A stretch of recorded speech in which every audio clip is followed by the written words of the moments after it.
कराची पिछला मैच जीता हुआ आप देखें, अभी तक कराची ने जितने मैचेस खेले थे हमेशा बात होती थी कि पिछले मैचेस कराची ने हारे हैं। पहला मैच कराची ऐसा खेल रहा है कि पिछला मैच जीता है, उससे पहले 8 हारे हैं। तो कराची को भी एक मोमेंटम बहरहाल एक मिला है। जब पिछला गेम आप जीत कर आते हैं कॉन्फिडेंस आपका स्काई हाई होता है। और लाहौर जैसी टीम को हराया और बड़े कम स्कोर पर 150 करके उन्हें 125 लेकिन स्कोर कितना था लाहौर ने? जो कराची ने 150 समथिंग के 149 किए थे और 127 पर उन्होंने आउट कर दिया लाहौर को। तो बहुत अच्छा रिस्ट्रिक्ट किया कि बड़ा स्कोर नहीं करने दिया, खुद भी बड़ा स्कोर नहीं बनाया, उनको भी नहीं करने दिया। कराची की टीम फॉर्म में कुछ थोड़ा वापस आई है। वो जब बैटिंग थोड़ी सी देर हो गई है, तो बहुत देर हो गई, तो वापस ही आना है उन्हें कराची।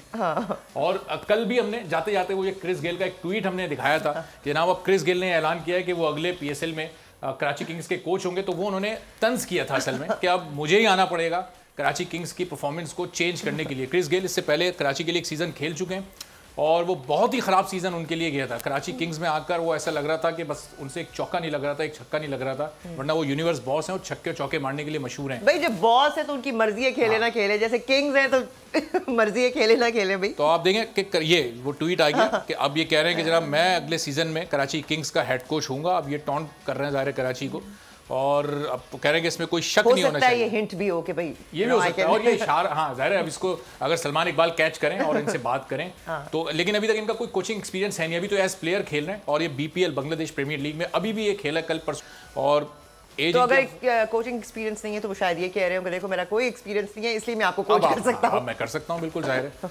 और जाहिर है इस तरह के प्लेयर्स जो कि बहुत एग्रेसिव माइंडसेट रखते हैं बैटिंग करते हुए, तो वो उसी एग्रेसिव माइंडसेट को वो अपने प्लेयर्स में भी फिर ट्रांसलेट कर सकते हैं। तो फिर जाहिर है बाबर आजम और जो दूसरे यंग प्लेयर्स हैं लड़ाई ना हो जाए फिर। If you are hot headed, captain has to be cool.